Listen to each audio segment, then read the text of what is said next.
You are listening to Alex Nanlohi Podcast, to know the Lord and to make Him known. Mari kita berdoa sebelum kita bersama-sama membaca, merenungkan firman Tuhan dan meresponinya. Mari kita berdoa. Kami datang dalam ucapan syukur malam hari ini. Sungguh Tuhan, Engkau baik dan Engkau menyatakan kebaikan-Mu di dalam hidup kami. Kembali kami datang bersekutu, memuji, memuliakan nama-Mu, menaikkan syukur kami kepadamu dari hati kami yang terdalam. Secara khusus mengawali tahun perkuliahan kami berdoa biarlah kesempatan ini Tuhan berikan bagi kami untuk bersama-sama beribadah, dan kami akan membuka firman-Mu ya Tuhan. Karena itu kami mohon, ketika kami membuka firman-Mu, bukalah juga hati kami. Jadikanlah hati kami seperti tanah yang baik, supaya ketika benih firman Tuhan ditaburkan boleh sungguh-sungguh berakar, bertumbuh, dan juga berbuah nyata di dalam hidup kami. Berkati baik hamba-Mu yang menyampaikan, setiap kami yang mendengar, Tuhan tolonglah kami semua, agar kami bukan hanya menjadi pendengar-pendengar firman yang setia, tapi mampukan dengan kuasa dari Roh-Mu yang kudus, kami dimampukan menjadi pelaku-pelaku firman-Mu di dalam kehidupan kami. Bersabdalah ya Tuhan, kami sedia mendengarnya. Di dalam satu nama yang kudus, nama yang berkuasa, nama Tuhan kami Yesus Kristus, kami menyerahkan pemberitaan firman-Mu. Amin.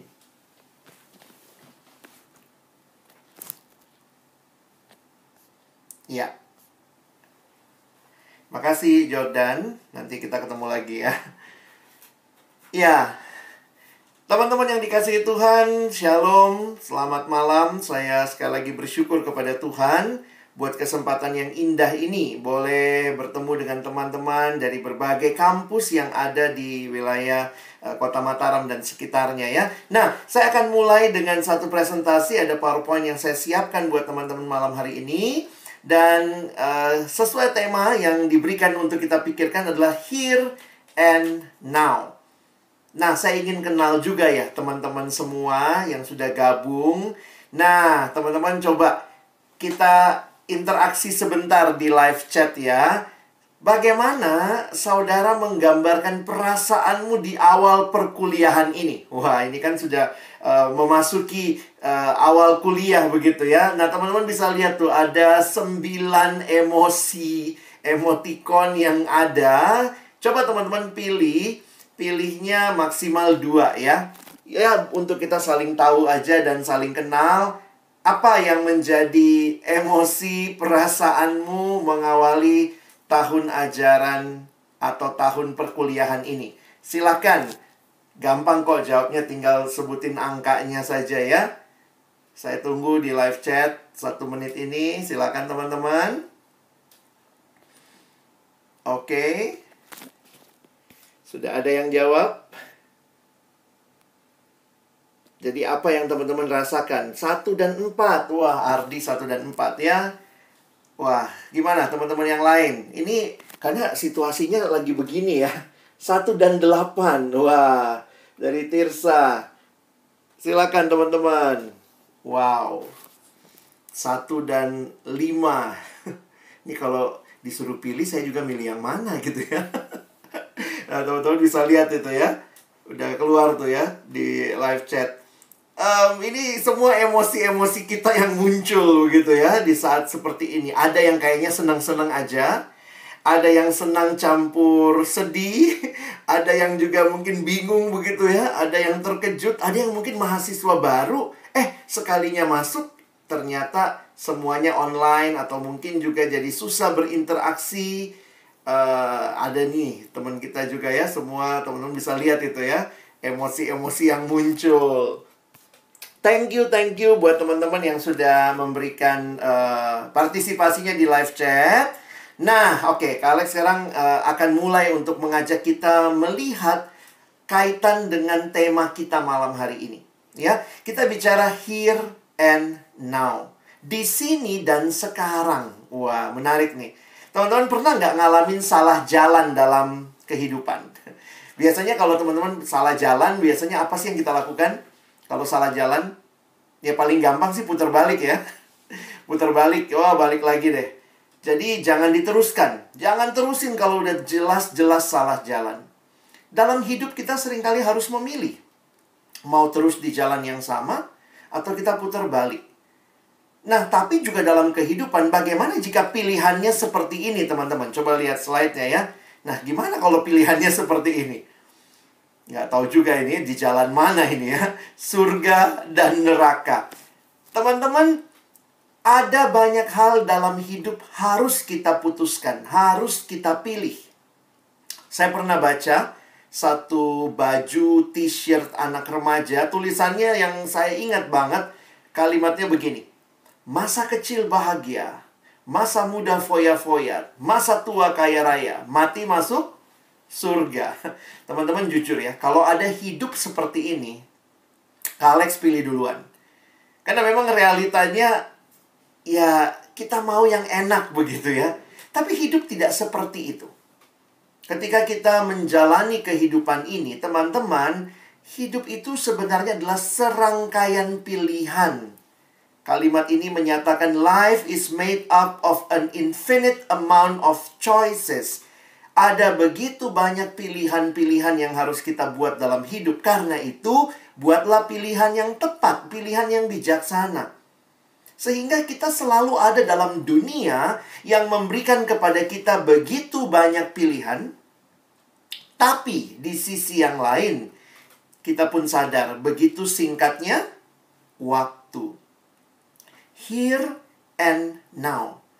Bagaimana kita benar-benar bisa memilih apa yang tepat, apa yang sesuai dengan kehendak Tuhan tentunya. Karena kalau kita bicara tentang hidup kita, jangan sampai kita melewatkan waktu hidup tanpa kita berjumpa dengan Juru Selamat, pemilik hidup kita, yang mengasihi kita. Kekristenan berbicara tentang satu pilihan yang penting, yaitu pilihan mengikut Tuhan. Tentu bagi kita orang percaya, bukan kita sebenarnya yang memilih Tuhan ya. Tapi kalau kita tahu bahwa Tuhan yang terlebih dahulu memilih kita, sehingga ketika kita bisa meresponi, ini sebenarnya adalah respon atas anugerah Tuhan yang telah memilih kita. Dan bagaimana kita meresponinya? Di sini, sekarang, ambillah keputusan. Saya mengajak kita merenungkan bagian ini dari satu bagian firman Tuhan di dalam 1 Petrus pasal yang kedua. 1 Petrus pasal yang kedua, ayat yang ke-24. Kita akan melihat kenapa kekristenan dengan sangat tegas berbicara tentang keselamatan. Apa sih yang disampaikan? Kenapa kita harus memilih jalan selamat, jalan anugerah yang telah dinyatakan oleh Yesus? Nah, mari kita lihat sama-sama dari ayat ini dan kita coba refleksikan buat kehidupan kita juga. Nah, mari kita baca sama-sama. Silakan yang ada di rumah, kita baca dengan suara yang lantang. 1 Petrus 2 ayat 24. Ia atau Yesus sendiri telah memikul dosa kita di dalam tubuhnya di kayu salib, supaya kita yang telah mati terhadap dosa hidup untuk kebenaran. Oleh bilur-bilurnya kamu telah sembuh. Menarik sekali untuk memperhatikan kekristenan juga berbicara tentang keselamatan. Sebenarnya semua kepercayaan berbicara tentang keselamatan. Tetapi kekristenan berbicara keselamatan dari satu bahaya yang terbesar dan terakhir. Maksudnya apa? Teman-teman, kalau kita jalan misalnya ya, hari ini kita jalan kaki ke tempat mana misalnya, waktu kita jalan kan biasanya orang bilang, selamat ya, atau hati-hati di jalan. Jadi supaya kamu selamat. Itu sebenarnya yang diharapkan kalau orang mendoakan kita gitu ya. Semoga kamu selamat di jalan. Tetapi pertanyaannya, setelah kamu sampai di tujuan, kamu jalan kaki sampai di tujuan, pertanyaannya, mungkin nggak alami celaka? Masih mungkin juga kan? Jadi setelah lepas dari celaka berjalan kaki, jalan sampai di tujuan, maka mungkin celaka, mungkin juga. Sesudah itu gimana? Mungkin ngalamin celaka lagi? Oh, masih mungkin. Oh, akhirnya selamat. Besoknya bisa bangun pagi dengan baik. Apakah mungkin celaka lagi? Oh, masih mungkin. Jadi sebenarnya dalam kehidupan itu selalu ada kemungkinan. kita mengalami celaka. Kekristenan berbicara tentang keselamatan dari sebuah kecelakaan bahaya yang terbesar dan terakhir, yaitu bahaya maut. Nah, karena itu saya memilih ayat 1 Petrus 2 ayat 24, karena di dalam ayat yang singkat ini kita mendapat gambaran yang amat jelas tentang keselamatan atau tentang Injil kasih karunia Allah. Nah, malam ini saya ingin membagikan 3 hal untuk kita renungkan dari ayat yang singkat ini.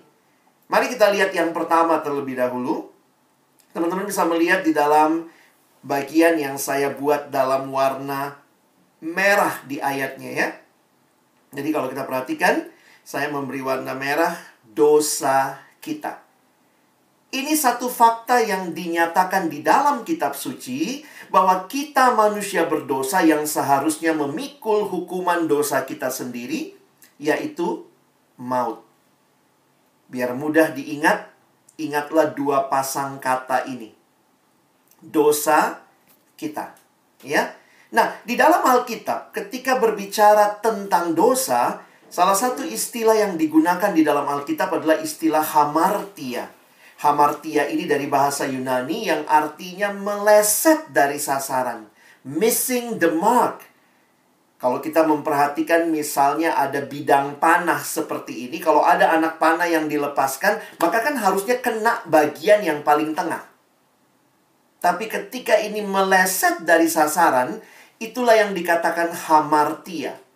Nah, waktu teman-teman memperhatikan, ketika Allah menciptakan kita, sebenarnya manusia yang diciptakan oleh Allah adalah manusia yang harusnya memuliakan Allah.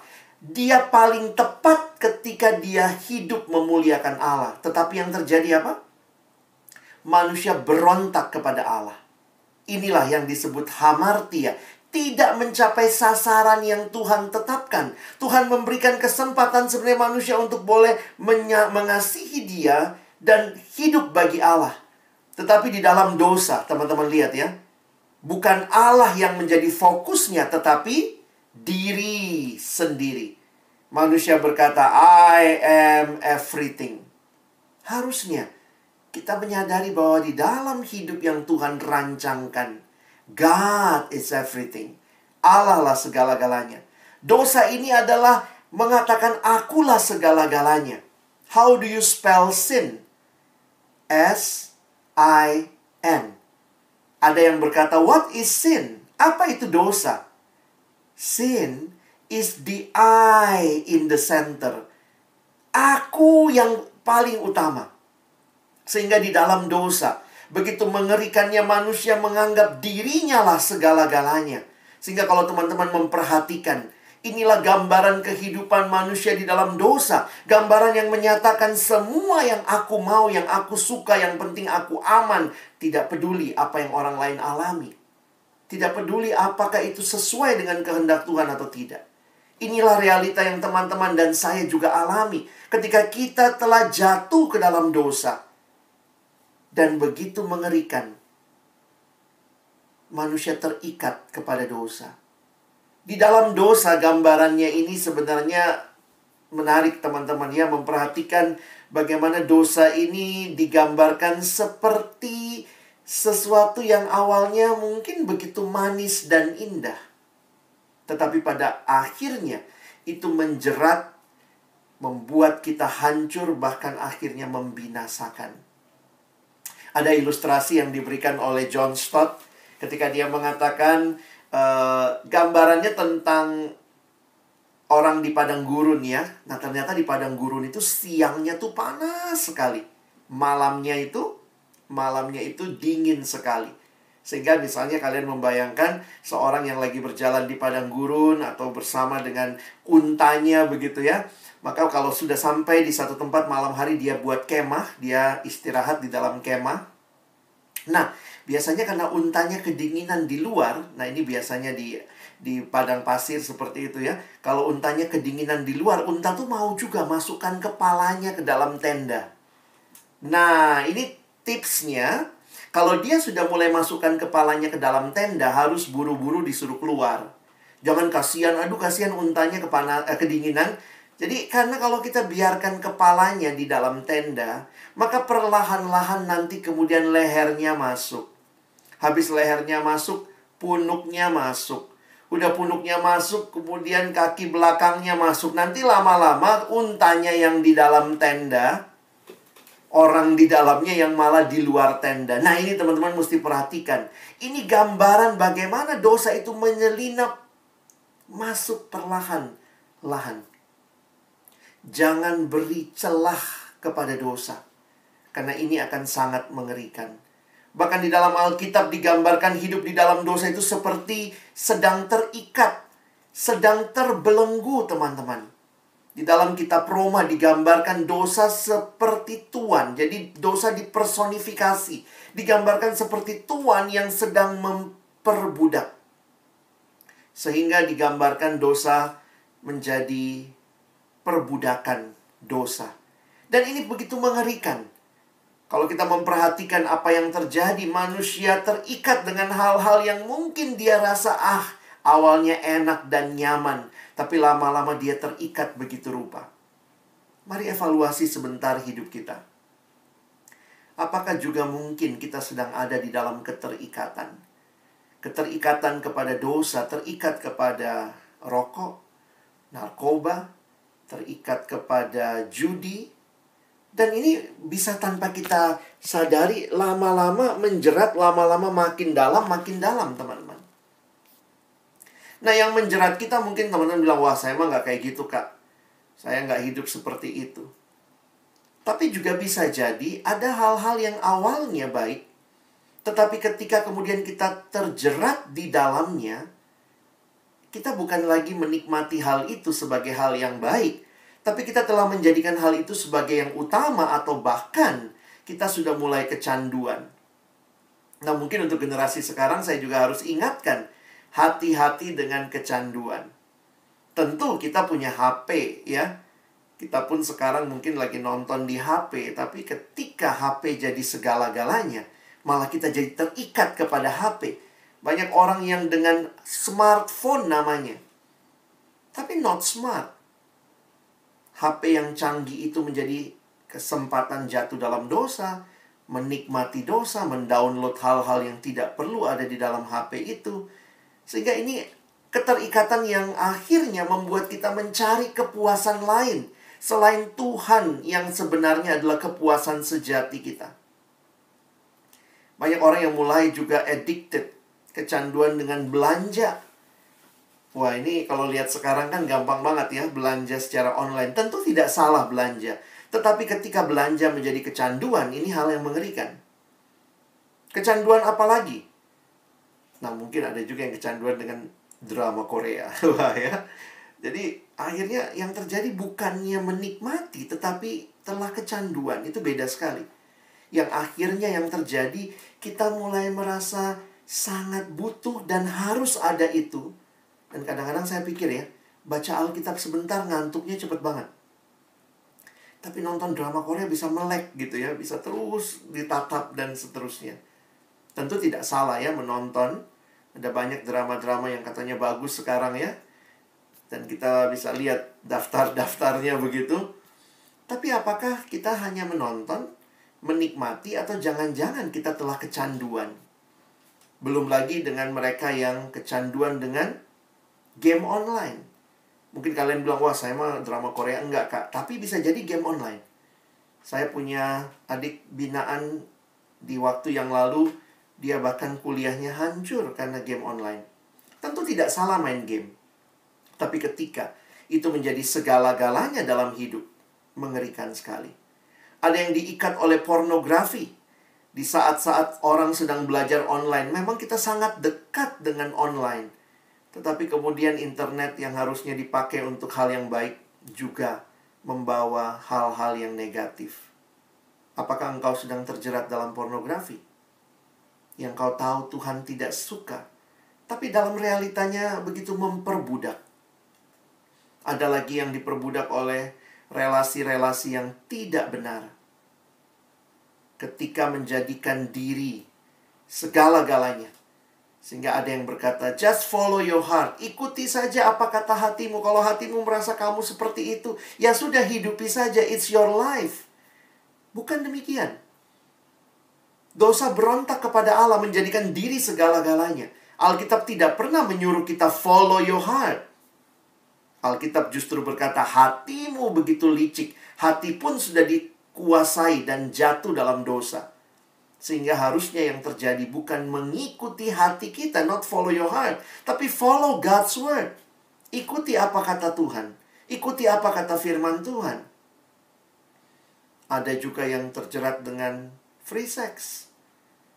Jadi ini semua gambaran dan realita yang dialami di tengah-tengah kehidupan. Maka digambarkan satu kalimat yang saya tuliskan. Dosa menyusup perlahan-lahan. Kita memberontak kepada Allah secara sadar dan perlahan. Terjadinya memang pelan-pelan. Sehingga kita tidak dapat mengenali dampaknya yang menghancurkan. Hati-hati. Memberi sedikit celah kepada dosa, maka dosa itu akan mengambil alih kehidupanmu. Seperti gambaran unta tadi. Apa yang terjadi ketika kita mulai dikuasai oleh dosa? Maka kita kehilangan rasa hormat terhadap diri sendiri. Kita bahkan kehilangan kemampuan untuk berpikir sehat. Siapa sih yang nggak tahu, jelas banget ditulis merokok dapat menyebabkan penyakit dan seterusnya. Tetapi orang begitu menikmati itu. Kehilangan kemampuan untuk berpikir sehat. Kehilangan kemampuan untuk berkata jujur. Ketika pornografi ketahuan, malah nyalahin orang lain. Loh, kok ada film porno di HP-mu? Oh, nggak tahu tuh. Ada yang mungkin masukkan tanpa aku tahu. Tapi realitanya kita bermain-main dengan kebenaran. Kita kehilangan kemampuan untuk memberi. Karena di dalam dosa manusia sibuk dengan dirinya sendiri. Boro-boro mikirin orang lain, boro-boro memberi. Kita kehilangan kemampuan untuk mengasihi. Kita kehilangan kemampuan untuk hidup kudus. Dan inilah realita yang dialami manusia di dalam dosa. Sehingga digambarkan dosa itu membawa kita dalam ketidakpastian, rasa bersalah, kekosongan, frustasi, keterikatan. Dan tidak heran Alkitab mengatakan, Roma 6 ayat 23 bagian A, sebab upah dosa ialah maut. Teman-teman yang dikasihi Tuhan, akhir hidup dalam dosa adalah maut. Tapi apakah itu akhir hidup di dalam Tuhan? Kembali kita melihat 1 Petrus 2 ayat 24. Teman-teman lihat yang sekarang saya buat dalam warna merah. Gambaran ini dengan jelas menyatakan kepada kita bahwa Kristus memikul hukuman dosa kita, yaitu maut melalui kematiannya di kayu salib. Masih ingat dua pasang kata pertama? Dosa kita. Selanjutnya dari ayat ini kita belajar tentang salib Yesus. Teman-teman, dosa adalah pergumulan manusia, pergumulan kita, masalah kita. Tapi dari mana solusinya? Solusi atas masalah dosa bukan datang dari manusia. Kalau engkau dan saya bisa selesaikan dosa kita, Yesus tidak perlu datang.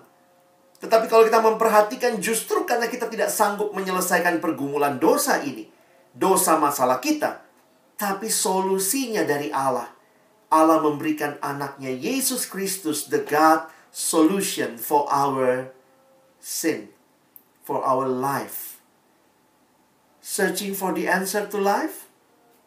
Jesus, you have found him. Dan apa yang Yesus lakukan ketika dia datang ke dalam dunia? Saudara, waktu saya mendapatkan gambar ini menarik sekali. Ini adalah siluetnya hidup Yesus. Mulai dari dia lahir, sampai kemudian dia kesalib, dia bangkit. Dan ketika memperhatikan siluet ini, gambar yang ada ini, kemudian muncul dalam pikiran saya. Di mana Yesus berkata sudah selesai? Yesus berkata sudah selesai, bukan di palungan. Dia tidak datang hanya untuk lahir. Kalau Yesus datang untuk lahir, maka selesainya di palungan. Bisa dia ngomong, udah selesai. Wah, itu pasti para gembala lari ya. Ada anak kecil, bayi ngomong, sudah selesai. Tidak. Yesus tidak berkata sudah selesai di palungan. Dia tidak berkata sudah selesai waktu dia memberi makan 5.000 orang, lalu dia katakan sudah selesai. Tidak. Dan Yesus pun tidak mengatakan sudah selesai ketika dia selesai berjalan di atas air. Bukan itu. Dia berkata sudah selesai di kayu salib. Karena disitulah hutang dosamu dan hutang dosaku diselesaikan. Kalimat yang menarik dari hamba Tuhan almarhum pendeta Billy Graham. Beliau berkata Allah membuktikan kasih-Nya pada kayu salib. Ketika Kristus digantung berdarah dan mati, itulah saatnya Allah berkata kepada dunia, I love you. Aku mencintaimu. Aku mencintaimu. Maut bukanlah akhir yang Tuhan ingin bagi saudara. Dia mengasihi saudara dan saya. Dia memberikan anaknya yang tunggal. Mati di kayu salib.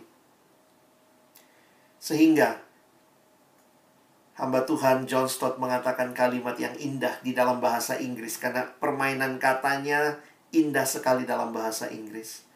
If we are looking for a definition of love, we should look not in a dictionary, but at Calvary. Saudara mau tahu apa itu cinta? Apa itu kasih? What is love? Bukan cari di kamus ya. Not in a dictionary, but at Calvary. Lihatlah ke Calvary.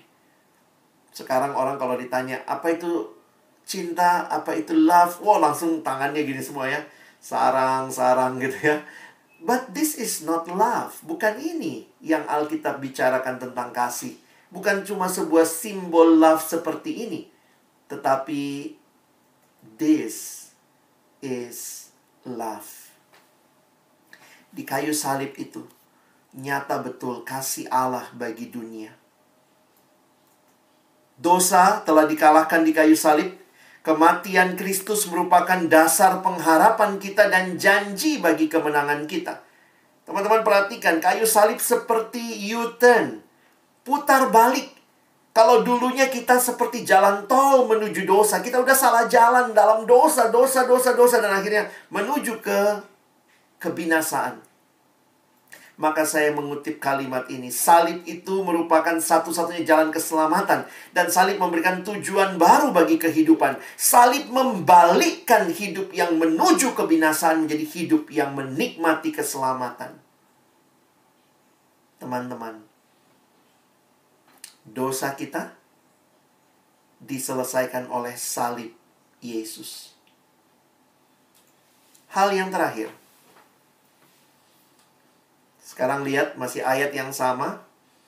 Lihat dalam ayat ini yang Kak Alex buat dalam warna merah. Hidup untuk kebenaran.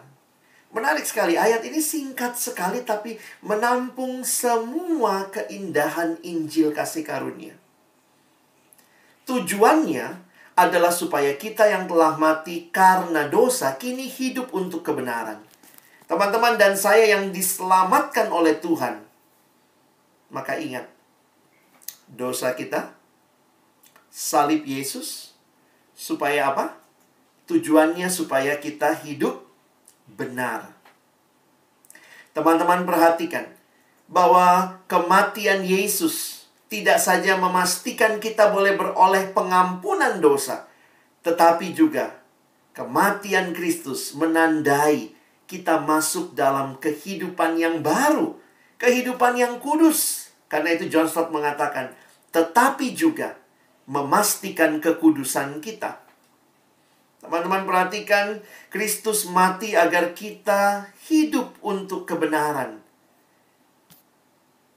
Ini hal yang sangat berbeda. Ketika kita mengalami karya anugerah itu, kita meresponi here and now. Saat ini kita meresponi panggilan Allah dalam keselamatan itu. Maka bukanlah supaya engkau dan saya terus-menerus hidup di dalam dosa. Tetapi Kristus mati agar kita mulai hidup untuk kebenaran.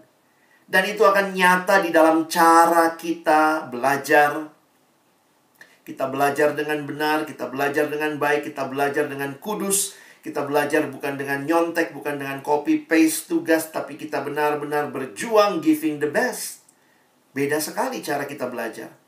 Cara kita bergaul, bukan sekadar bergaul, tapi ternyata itu mendukakan hati Tuhan. Kita belajar memilih pergaulan yang membangun hidup kita dan kemudian di dalamnya Tuhan dimuliakan. Kalau teman-teman juga sudah berpacaran, maka tentunya cara berpacaranmu pun berbeda. Coba lihat tulisan itu. True love waits. Bukan free love, bukan free sex. Ada kalimat kecil di bawahnya, ada yang bisa lihat di Zoom. Kalimat di bawahnya, save it until marriage.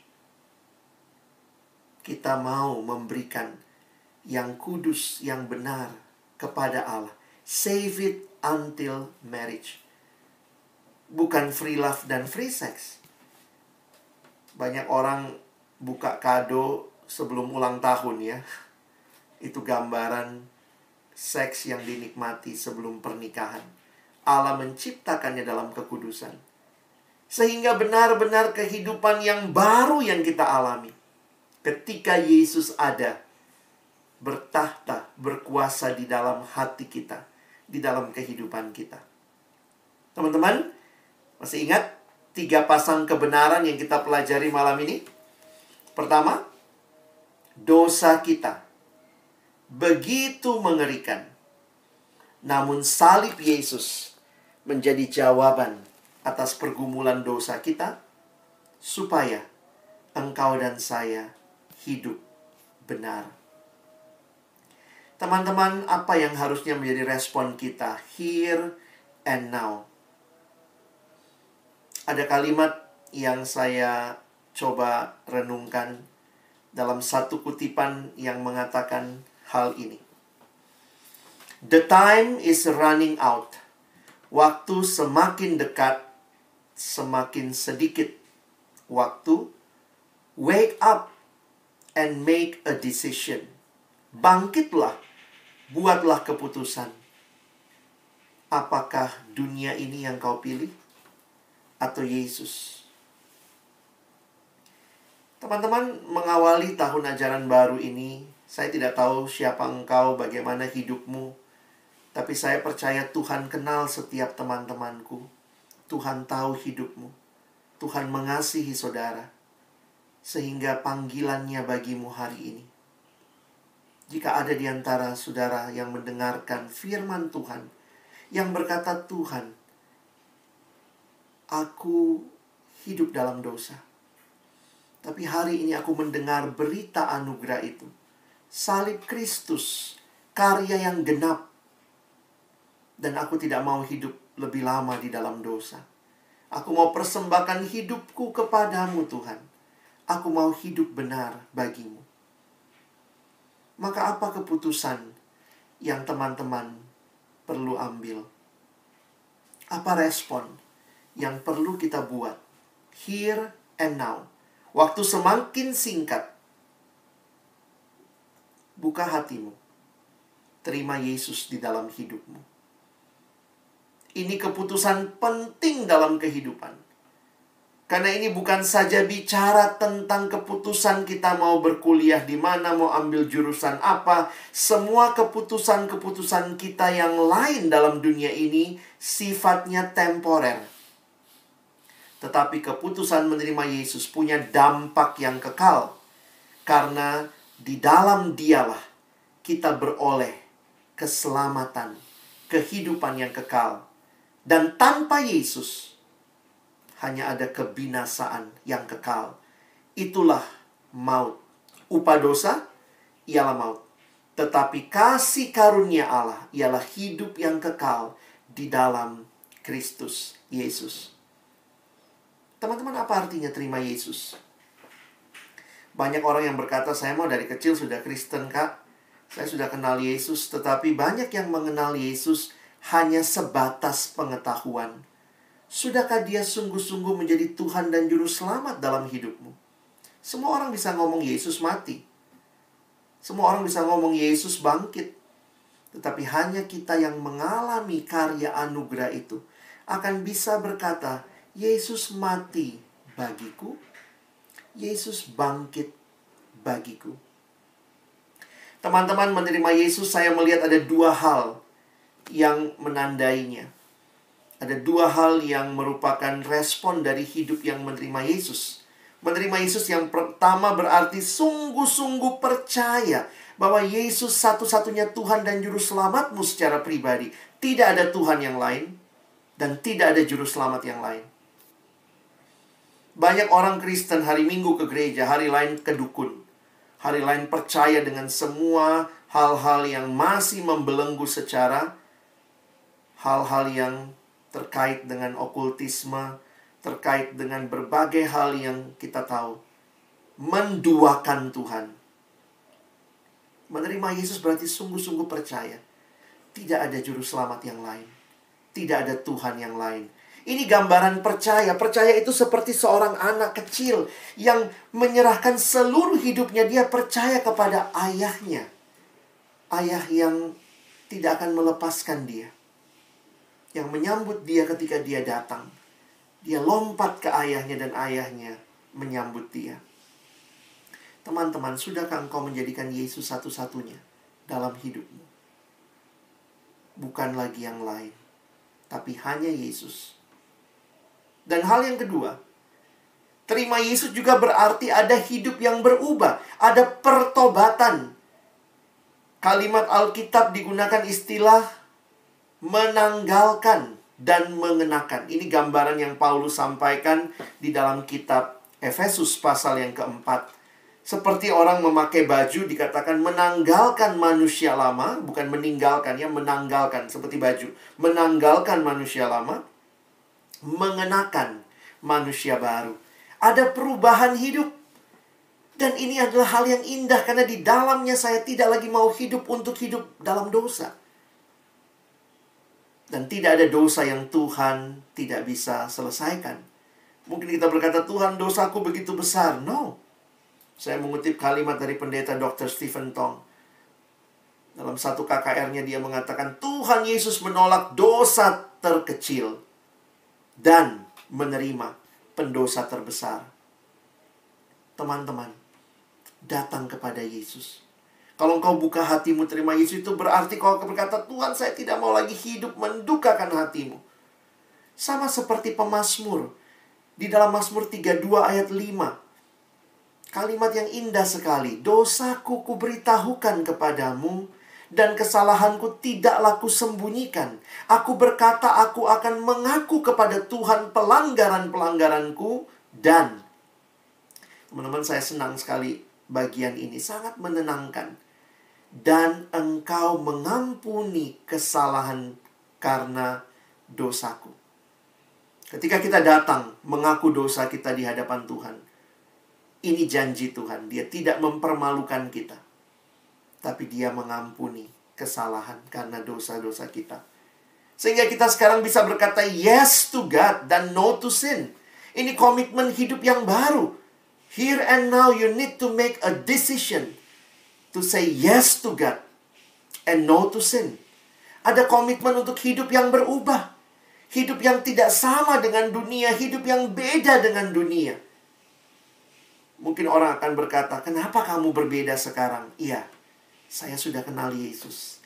Keputusan maha penting yang sudah saya buat dalam hidupku. Dan teman-teman tidak berhenti sampai di situ. Tuhan panggil engkau terus hidup dalam Dia. Terus hidup jadi muridnya. Jadi murid yang punya relasi dengan Allah, punya relasi dengan sesama. Gambaran ini diterjemahkan di dalam gambar yang disebut ilustrasi roda ini. Bapak Dawson Trotman menggambarkan ilustrasi roda ini. Dia mengatakan hidup orang Kristen itu seperti roda. Teman-teman tahu roda ya. Kalau roda itu sebenarnya yang memutar itu porosnya. Maka di pusat hidup harus ada Kristus. Lalu dia menggambarkan ada dua jari-jari. Satu jari-jari yang vertikal, hubungan dengan Allah. Satu jari-jari yang horizontal, hubungan dengan sesama. Bagaimana setelah kita diselamatkan, kita harus hidup dalam relasi dengan Allah. Kita bicara sama Allah, namanya doa. Allah bicara kepada kita melalui firman. Makanya dari kecil kita udah diajarkan ya, bagaimana bertumbuh adik-adik? Baca kitab suci, doa tiap hari. Kita berelasi dengan Allah. Tapi bukan hanya itu. Ada relasi yang horizontal. Relasi dengan sesama. Dua bagian. Ke dalam kita rajin bersekutu, dan keluar bagi mereka yang belum mengenal Yesus, kita menjadi orang-orang yang bersaksi. Ini panggilan yang Tuhan berikan juga bagi kita. Teman-teman sekalian, bersyukur di kampusmu, di kotamu, ada persekutuan orang percaya. Ada gereja.